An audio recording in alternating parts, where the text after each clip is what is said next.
Touring talkies ரசிகர்களுக்கு வணக்கம். வாங்க லென்ஸ் நிகழ்ச்சிக்கு போகலாம்.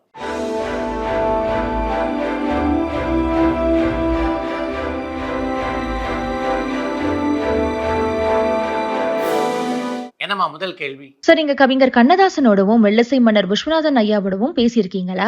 அதுல உங்களுக்கு பிடிச்ச சுவாரஸ்யமான சம்பவத்தை ஷேர் பண்ண முடியுமா? இவங்க 2 பேருக்கும் இடையே உள்ள நட்பு எப்படி உருவாச்சுன்றதையும் ஷேர் பண்ணுங்கன்னு தலையாம்பழம்ல இருந்து செல்வம் ராஜா கேட்டிருக்காங்க. கவிஞர் கண்ணதாசன், மெல்லிசை மன்னர் எம்.எஸ். விஸ்வநாதன் ஆகிய இருவரோடும் மிக நெருக்கமாக பழகின்ற வாய்ப்பினை பெற்றவன் நான். கவிஞர் கண்ணதாசன் எனக்கு ரொம்ப பிடிச்ச விஷயம் என்னன்னா, அவருடைய பாடல்ல யார் என்ன திருத்தம் சொன்னாலும் உடனடியாக அந்த திருத்தத்தை செய்து தருவார். மடை திறந்த வெள்ளம் போல் சொற்களை குவிக்கக்கூடிய ஒரு ஆற்றலை பெற்ற கவிஞராக இருந்தவர் தான் அவர். அதே மாதிரி பணத்துக்கு எந்த காலத்திலும் அவர் முக்கியத்துவம் கொடுத்ததே இல்லை. 5000 ரூபாய் ஒரு பாடலுக்கு வாங்கி கொண்டிருந்த காலகட்டத்திலையும் அந்த பட தயாரிப்பாளர் கொஞ்சம் கஷ்டப்படுறவர் அப்படின்னு தெரிஞ்சால் சர்வசாதாரணமாக 500 ரூபாய்க்கு அவருக்கு ஒரு பாடலை எழுதி கொடுப்பார். என்னுடைய நண்பர் தயாரித்த ஒரு திரைப்படத்துக்கு அவர் பாடல் எழுத வந்தபோது 500 ரூபா ஒரு கவரில் போட்டு நானே அவர்கிட்ட கொடுத்துருக்கேன். அந்த கவரை பிரித்து கூட பார்த்ததில்லை கவிஞர். அப்படியே தன்னுடைய பாக்கெட்டில் வைத்து கொண்டு கிளம்பி விடுவார். மெல்லிசை மன்னர் எம்.எஸ். விஸ்வநாதனை பொறுத்த வரைக்கும் அவர் இந்த சினிமாவிலே செய்த சாதனைகள் என்னென்ன அப்படின்றது உங்களுக்கும் தெரியும், எனக்கும் தெரியும். ஆனால் அப்படிப்பட்ட சாதனைகளை செய்த இசையமைப்பாளர் அப்படின்ற எண்ணத்தை ஒரு நாளும் தன்னுடைய மண்டைக்குள்ளே ஏற்றி கொண்டதே இல்லை. அவர் அந்த அளவுக்கு எளிமையாக பழகுவார். அது மாதிரிலாம் எளிமையாக பழகக்கூடிய ஒரு இசையமைப்பாளரை பார்ப்பது என்பது மிகவும் அரிது. சார், இந்தியன் 2 திரைப்படத்தினுடைய டீசர் ஒண்ணுத்துல உலகநாயகன் கமல்ஹாசன் சார் ஒரு ஃப்ரேம்ல ரொம்பவும் யங்கா தெரிகிறாரு. இந்த திரைப்படத்துல அவருக்கு டிஏஜிங் டெக்னாலஜி யூஸ் பண்ணிருக்காங்களான்னு நியூசிலாந்துல இருந்து சந்தோஷ் கேட்டிருக்காங்க. கம்ப்யூட்டர் கிராபிக்ஸில் என்னென்ன தொழில்நுட்பங்கள் இருக்கிறதோ அதை இந்தியன் 2ல பயன்படுத்தியதை போல பல மடங்கு அதிகமாக இந்தியன் 3லே பயன்படுத்தியிருக்கிறார்கள் என்பதுதான் உண்மை. எழுத்தாளர் PKBயோடைய கைவண்ணம் இப்ப வர திரைப்படங்கள்ல இருக்கான்னு கோவைப்புதூர்ல இருந்து பாபு கேட்டிருக்காங்க. இயக்குனர் வெங்கடேஷோடு இணைந்து பல படங்களிலே பணியாற்றியவர் பட்டுக்கோட்டை பிரபாகர். இப்போ வெங்கடேஷ் தன்னுடைய 25வது படத்தை உருவாக்குகின்ற முயற்சியில் இருக்காரு. அந்த படத்துக்கு திரைக்கதை வசனம் எழுதுவது பட்டுக்கோட்டை பிரபாகர் தான். சார், சின்னப்பதேவரோட உங்களுக்கு பழக்கம் இருந்துச்சா? அப்படி இருந்தா அதை பத்தி ஷேர் பண்ண முடியுமான்னு அம்பத்தூர்ல இருந்து சங்கர் கேட்டிருக்காங்க. சாண்டோ சின்னப்பதேவரோடு மிக நெருக்கமாக பழகின்ற வாய்ப்பினை பெற்றவன் நான். என்னுடைய சகோதரான சித்ரா ராமு தான் சின்னப்பதேவருடைய தேவர் பிலிம்ஸ் பட நிறுவனத்துக்கு பத்திரிகை தொடர்பாளர். அதனால் அவரோடு பலமுறை சின்னப்பதேவரை சந்திக்க நான் சென்றிருக்கிறேன். சின்னப்பதேவர் மாதிரி வெள்ளை உள்ளம் கொண்ட மனிதரை பார்ப்பது என்பது மிக அரிது. சார், புக் மை ஷோ தளத்துல படம் வெளியாகி 2 நாள்ல மகாராஜாக்கு 3 லட்சம் டிக்கெட்டுகள் வித்திருந்துச்சு. ஆனா இந்தியன் 2 திரைப்படத்துக்கோ வெறுமன 1.6 லட்சம் டிக்கெட்டுகள் தான் வித்திருந்துச்சு. இந்தியன் 2வை விட கல்கி திரைப்படத்தினுடைய 16வது நாள் புக்கிங் 2 மடங்கா இருந்துச்சு. இனியாவது லைக்கா மாதிரியான பெரிய நிறுவனங்கள் காம்பினேஷனை விட திரைக்கதை தான் படத்துக்கு முக்கியன்றதை புரிஞ்சுப்பாங்களா? அனுபவம் வாய்ந்த சங்கர் சருக்கே இந்த நிலைமைனா அடுத்து லைக்கால படம் பண்ணுற ஞானவேல் அண்ட் மகிழ் திருமேனி ஆகியோருக்கு என்ன ஆகும்னு யாழ்ப்பாணத்துல ஜானி கேட்டிருக்காங்க. இந்தியன் 2 திரைப்படம் வெற்றியடையாமல் போனதுக்கு லைக்கா புரொடக்ஷன்ஸை நீங்கள் குற்றம் சாட்டுவதை என்னால் ஏற்றுக்கொள்ள முடியல. அது படைப்பாளிகளுடைய குற்றம். அவங்க சரியாக ஒரு படத்தை உருவாக்கலைன்னா அதுக்கு அந்த தயாரிப்பாளர் என்ன செய்வார் சொல்லுங்கள். அதே மாதிரி சங்கரையும் இந்த படத்துக்காக நீங்கள் ஒரேடியாக குறை சொல்வது எனக்கு ஏற்புடையதாக இல்லை. சங்கர் ஒரு மிகச்சிறந்த சாதனையாளர். இந்த சினிமாவிலே எப்படிப்பட்ட படங்களெல்லாம் அவர் தந்திருக்கார் அப்படின்றது எல்லோரும் அறிந்த விஷயம். ஒரே ஒரு படத்தில் அவர் மிஸ் பண்ணிட்டார் அப்படின்றதுக்காக இந்த அளவுக்கு அவரை சாடுவது என்பது சரியில்லை அப்படின்றது தான் என்னுடைய எண்ணம். நடிகர் ராஜ்குமார் ராவ் அண்ட் நடிகை ஜோதிகா நடிப்புல வெளியாகி இருக்கிற ஸ்ரீகாந்த் திரைப்படத்தை பார்த்துட்டீங்களா? அந்த படத்துக்காக நடிகர் ராஜ்குமார் ராவுக்கு தேசிய விருது கிடைக்கிறதுக்கான வாய்ப்பு இருக்கா? என் தமிழ்ல எப்போதான் இந்த மாதிரி இளைஞர்களுக்கு மோட்டிவேஷன் தரக்கூடிய ஸ்ரீகாந்த், மைதான் போன்ற திரைப்படங்கள் உருவாகும்னு யாழ்ப்பாணத்தை ஜானி கேட்டிருக்காங்க. ஸ்ரீகாந்த் படத்தை பார்த்தேன். முன்பாதியில் இருந்த அந்த விறுவிறுப்பு படம் முடியும் போது இல்லை அப்படின்னாலும் ஒரு மனிதனுடைய வாழ்க்கை சரித்திரத்தை மிக அழகாக பதிவு செய்திருக்கிறார்கள் அப்படின்னு தான் எனக்கு தோணுச்சு. ராஜ்குமார் ராவை பொறுத்த வரைக்கும் அவர் மிகச்சிறந்த நடிகர், அதில் எந்த சந்தேகமும் இல்லை. இந்த படத்திலும் தன்னுடைய திறமையை மீண்டும் ஒரு முறை அவர் நிரூபித்திருக்கிறார். ஜோதிகாவுக்கு இந்த படத்தில் அருமையான பாத்திரம், அந்த பாத்திரத்தை மிகச்சிறப்பாக கையாண்டு அதில் எந்த அளவுக்கு பெயர் வாங்க முடியுமோ அந்த அளவுக்கு பெயர் வாங்கியிருக்கார் ஜோதிகா அப்படின்னு தான் சொல்லணும். ராஜ்குமார் ராவுக்கு தேசிய விருது கிடைப்பது என்பது எந்தெந்த படங்களெல்லாம் இந்த தேசிய விருது போட்டியிலே கலந்து கொள்ளப் போகின்றன என்பதை பொறுத்தது. நடிகர்கள் ஜெய்சங்கர் அண்ட் சிவகுமார் இவங்க 2 பேரும் நடிச்ச திரைப்படங்கள்ல அதிக படங்கள் 100 நாளைக்கு மேல ஓடலையே. இதை பத்தின உங்களுடைய கருத்து என்னன்னு கடலாடியில இருந்து பாலசுப்ரமணியன் கேட்டிருக்காங்க. ஜெய்சங்கர், சிவகுமார் ஆகியோர் நடித்த திரைப்படங்கள் 100 நாட்களை கடந்து ஓடாத படங்களாக இருக்கலாம். ஆனால் அந்த படத்தை வாங்கிய விநியோகஸ்தர்களுக்கோ அல்லது அந்த படத்தை தயாரித்த தயாரிப்பாளர்களுக்கோ பெரும்பாலும் அது போன்ற படங்கள் நஷ்டத்தை விளைவித்ததில்லை. அதன் காரணமாகத்தான் ஜெய்சங்கர், சிவகுமார் ஆகிய இருவராலும் 100 படங்களை தாண்டி நடிக்க முடிந்தது. சார், சாய்பு சித்ரா நிகழ்ச்சியில உங்களுக்கு பிடிச்ச உணவுன்னு கேட்டபொழுது நீங்க அரிசியும் பருப்பும் சாதம்னு சொல்லியிருந்தீங்க. அரிசி பருப்பு சாதத்துல துவரம் பருப்புக்கு பதிலா தட்டப்பயிறு, அவரைப்பயிறு சேர்த்து செய்யலாம் சார். அது மட்டும் இல்லாம துவரம் பருப்புக்கு பதிலா பச்சை பயிறு சேர்த்து சாதத்தை லைட்டா குழைய செஞ்சு சாப்பிட்டா உங்களுக்கு சொர்க்கம் கண்ணுல தெரியும். இதெல்லாம் கொங்கு நாட்டு ஸ்பெஷல் சார். அண்ட் இது எல்லாமே உங்க உடல் ஆரோக்கியத்துக்கும் நல்லது சார். இது நீங்க ட்ரை பண்ணிருக்கீங்களான்னு ஈரோட்ல இருந்து கார்த்திக் கேட்டிருக்காங்க. உங்களுடைய ஆலோசனைக்கு நன்றி. நீங்கள் சொல்லியிருக்கின்ற முறையில் அரிசி பருப்பு சாதத்தை நிச்சயமாக செய்து சாப்பிடுகிறேன். சார், கூலி திரைப்படத்தினுடைய செகண்ட் ஸ்கெடியூலே ஆரம்பிக்க போகுது. ஆனா ஏன் லோகேஷ் கனகராஜனுடைய முந்தைய திரைப்படங்கள் மாதிரி இதுக்கு இன்னும் காஸ்ட் அண்ட் க்ரூ அப்டேட் வெளியிடல? படத்துல சத்யராஜ் சார் தவிர வேற யார் யாரெல்லாம் நடிக்கிறாங்கன்னு ஸ்ரீலங்கால இருந்து மதிஷான் கேட்டிருக்காங்க. எல்லா படங்களுக்கும் ஒரே பாணியை பின்பற்ற வேண்டாம் அப்படின்னு கூட லோகேஷ் கனகராஜ் நினைச்சிருக்க வாய்ப்பு இருக்கு இல்லையா? நடிகர் கலாபவன் மணிக்கு 100% பொருந்தக்கூடிய ரீப்ளேஸ்மெண்ட் தான் செம்பன் வினோத். காமெடி, வில்லனிசம், குணச்சித்திரம்னு கலாபவன் மணி மாதிரி எல்லாத்துலயுமே கலக்கிட்டு இருக்காரு. விக்ரம் சார் மூலியமா தமிழ் சினிமால தன்னை நிரூபிச்சிருக்காரு. அப்படி இருந்தும் தொடர்ந்து ஏன் அவர் தமிழ்ல நடிக்கல? இயக்குனர்கள் அவரை பயன்படுத்த மறுக்கிறது எதனாலன்னு ஸ்ரீலங்கால இருந்து மதிஷான் கேட்டிருக்காங்க. சம்பன் வினோத் மிகச்சிறந்த நடிகர். பல திரைப்படங்களை தன்னுடைய திறமையை அவர் நிரூபித்திருக்கிறார் என்றாலும் கலாபவன் மணி இருக்காரு, அவர் கொஞ்சம் ஸ்பெஷல் அப்படின்னு தான் நான் நினைக்கிறேன். சார், இந்தியன் 2 திரைப்படத்தினுடைய டிஜிட்டல் உரிமையை 70 கோடி அளவுல நெட்ஃபிளிக்ஸ்க்கு விற்கப்பட்டிருக்கதா சொல்றாங்க.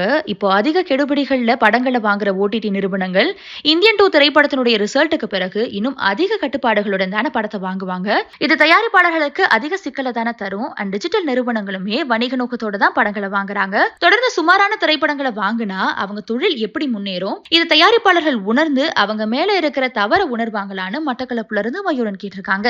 நீங்கள் சொல்லியிருப்பது மிகச்சரியான விமர்சனம். இந்த விமர்சனத்தை நல்ல முறையில் எடுத்துக்கொண்டு தயாரிப்பாளர்கள் செயல்பட்டார்கள் என்றால் அவங்களுக்கு நல்லது. கலாநிதி மாறன் சார் எவ்வளவு பிஸியா இருந்தாலும் நேரம் ஒதுக்கி இயக்குனர் கிட்ட கதை கேட்கறது, சஜஷன் சொல்றது, ஸ்கெடியூல் முடிஞ்சதும் ஃபர்ஸ்ட் எடிட் பாக்குறதுன்னு அவர் தயாரிக்கிற படத்தினுடைய எல்லா விதமான பணிகளையும் கவனிப்பார்னு சொல்றாங்க.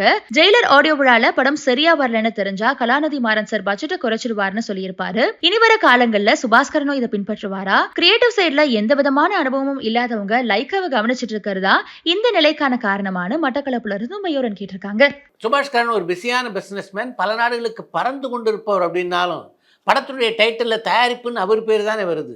அதனால் எல்லா படத்தின் மேலும் அவர் கொஞ்சம் கூடுதல் கவனத்தை செலுத்துவது நல்லது அப்படின்னு தான் உங்களைப் போலவே நானும் நினைக்கிறேன். 2000s வரைக்கும் வந்த நிறைய கோட் சீன் உள்ள படங்கள்ல பப்ளிக் ப்ராசிக்யூட்டர் ஆர்கியூ பண்ணுவாங்க.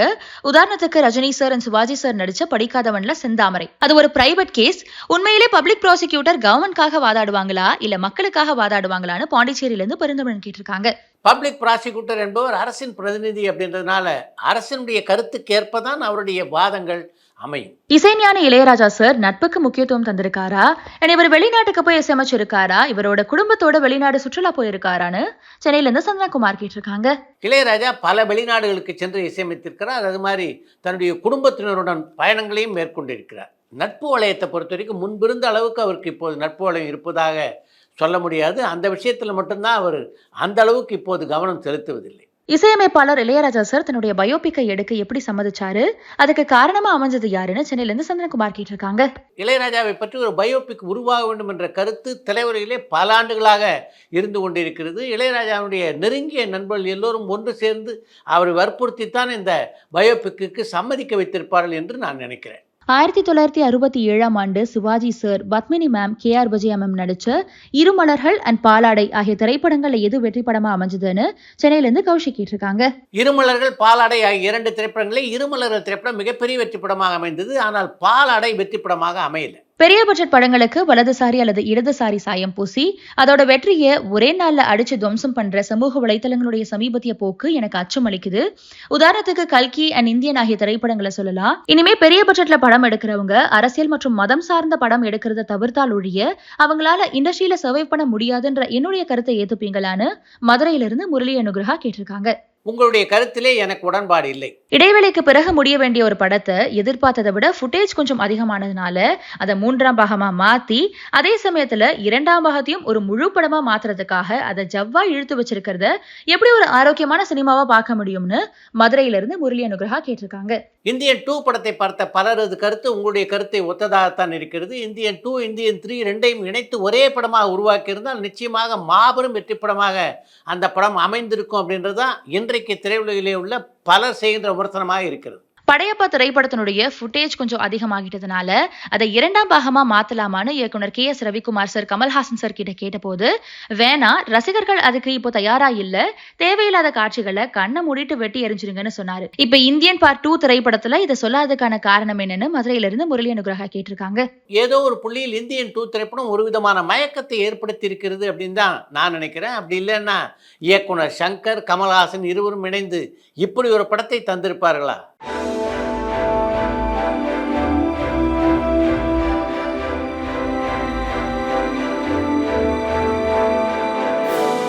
சார், இப்ப இருக்கிற தமிழ் திரைப்பட சூழல்ல மறைந்த கவிஞர்களான கண்ணதாசன், வாலி, மருதகாசி, பட்டுக்கோட்டை கல்யாண சுந்தரனார் இவங்கெல்லாம் இந்த காலத்துல இருந்திருந்தா அவங்களுக்கு பாட்டு எழுதுறதுக்கான வாய்ப்பு கிடைச்சிருக்குமா?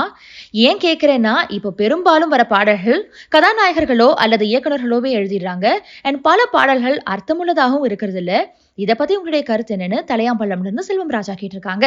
இன்றைக்கும் வைரமுத்துவையும், யுகபாரதி, கபிலன், பா. விஜய், விவேகா போன்ற கவிஞர்களையும் தேடி செல்கின்ற இயக்குநர்கள் இருக்கத்தான் செய்கிறார்கள். அதனால் இன்றைய காலகட்டத்திலே கவிஞர் கண்ணதாசன், பட்டுக்கோட்டை கல்யாண சுந்தரம், மருதகாசி போன்ற கவிஞர்கள் இருந்தால் கூட நிச்சயமாக அவர்களுக்கு தொடர்ந்து வாய்ப்புகள் கிடைத்து கொண்டு தான் இருக்கும்.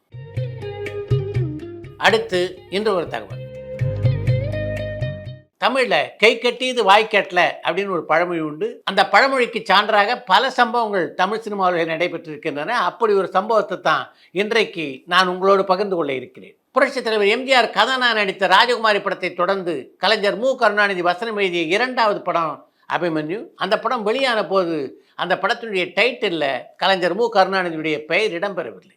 ஏஎஸ்ஏ சாமியினுடைய பெயர் மட்டும்தான் இடம்பெற்றிருந்தது என்பது எல்லோரும் அறிந்த விஷயம். இப்போது நீங்கள் பார்க்கின்ற அபிமன்யு படத்தில் அபிமன்யுவா நடித்திருந்த நடிகருடைய பெயர் SM குமரேசன். ஆனால் அந்த கதாபாத்திரத்தில் நடிக்க முதல்ல ஒப்பந்தமான நடிகர், லட்சிய நடிகர் என்று தமிழ் சினிமாவினரால் பாராட்டப்பட்ட SS ராஜேந்திரன். அபிமன்யு படத்துக்கு SS ராஜேந்திரன் தான் பொருத்தமாக இருப்பார் என்று அந்த படத்தினுடைய தயாரிப்பாளரிடம் SSRுடைய பெயரை பரிந்துரைத்தவர் எம்ஜிஆர். அந்த படத்தை நடிப்பதற்காக கோவையில் அமைந்துள்ள சென்ட்ரல் ஸ்டுடியோவுக்கு SS ராஜேந்திரன் சென்றபோது அவருக்கு பக்கத்திலேயே இருந்து அவருடைய மேக்கப், உடையலங்கம் எல்லாவற்றையும் மேற்பார்வை பார்த்தவர் எம்ஜிஆர். அதைத் தொடர்ந்து SS ராஜேந்திரன் அபிமன்யுவா நடித்த காட்சிகள் படமாக்கப்பட்டன. எடுக்கப்பட்ட காட்சிகளை அந்த ஸ்டூடியோவில் உள்ள எல்லோரும் போட்டு பார்த்தால் எல்லோருக்குமே திருப்திகரமாக இருந்தது. குறிப்பாக அந்த படத்தினுடைய தயாரிப்பாளரான சோமசுந்தரத்துக்கு SS ராஜேந்திரனுடைய நடிப்பு மிகவும் பிடித்திருந்தது. அப்படி அந்த ஸ்டூடியோவில் இருந்த எல்லோருக்குமே SS ராஜேந்திரன் நடிப்பு பிடித்திருந்த நிலையிலும் அந்த படத்திலே அவரால் நடிக்க முடியலைன்னா அதுக்கு முக்கியமான காரணம் TKS அவர்களிடமிருந்து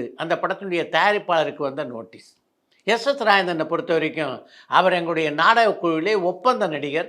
இன்னும் 7 மாதங்கள் இருக்கிறது அவருடைய ஒப்பந்தம் முடிய. அப்படி இருக்கும்போது அவரை நீங்கள் எப்படி அபிமன்யு படத்திற்காக ஒப்பந்தம் செய்தீர்கள் என்று எங்களுக்கு தெரியல. உடனடியாக அவரை அந்த படத்திலிருந்து நீங்கள் விடுவிக்க வேண்டும். இல்லை என்றால் நீதிமன்றத்துக்கு சென்று உங்களுடைய படத்துக்கு தடை கோர வேண்டிய ஒரு சூழ்நிலை எங்களுக்கு ஏற்படும் என்று ஒரு நோட்டீஸை ஜூபிட்டர் பிக்சர்ஸுக்கு அனுப்பியிருந்தார்கள் TKS அவர்கள். அந்த சூழ்நிலையிலே SS ராஜேந்திரனுடைய மனநிலை எப்படி இருந்திருக்கும் அப்படின்னு நினச்சி பாருங்கள். இந்த இடத்துல ஜூபிட்டர் பிக்சர்ஸ் முதலாளி சோமசுந்தரத்துடைய பெருந்தன்மையை குறிப்பிட்டே ஆக வேண்டும். SS ராஜேந்திரனை அழைத்தவர், இந்த படத்தில் நீ நடிக்க முடியலன்னா பரவாயில்ல தம்பி, இந்த 1000 ரூபாய் வச்சுக்க, இது ஜூபிட்டர் பிக்சர்ஸ் உனக்கு தருகின்ற முன்பணம், எங்களுடைய திரைப்பட தயாரிப்பு எதிலாவது நிச்சயமாக உன்னை பயன்படுத்திக் கொள்கிறேன் என்று சொல்லி ஆறுதல் கூறி SS ராஜேந்திரனை வழி அனுப்பி வைத்தார் ஜூபிட்டர் பிக்சர்ஸ் அதிபரான சோமசுந்தரம்.